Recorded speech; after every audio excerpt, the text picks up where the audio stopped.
So 25 December আমাদের এখানে খ্রিস্টান পাড়া বলে একটা জায়গাতে খুব বড় করে মেলা হয়। তো সেই মেলাতেই আমি, বাবা, মা, ভাই আর হলুদ বান্ধবী সহ চলে গেছিলাম আমরা মেলা দেখতে।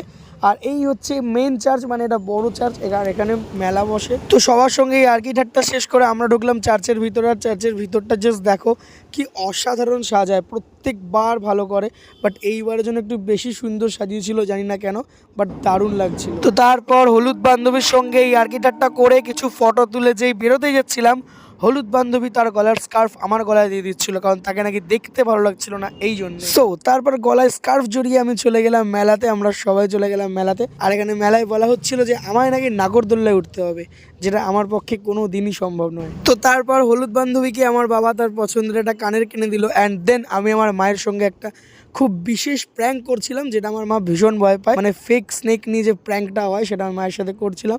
সেটার জন্য আমি চরম লেভেলের কিছু খিস্তিও খেয়েছি। তো এই ঠান্ডায় আমার গলা বসে গেছে, তো সেই গলা নিয়ে চলে গেলাম আমি সেকেন্ড চার্চে, সেকেন্ড মেলার উদ্দেশ্যে। আর এইখানে যে যীশু খ্রিস্টের বেবি মূর্তিটা দেখো কি কিউট, আর তার চেয়েও বেশি কিউট এই টুইন্স ভাই দুটো, কি কিউট লাগছে তাই না? সো তারপর সুন্দরীদের নাচ দেখে ভাইয়ের পদে লাথি মেরে আমি চলে এলাম বাড়ি। আর সাবস্ক্রাইবটা তাড়াতাড়ি করে দাও, নাহলে করে দেবো আরই।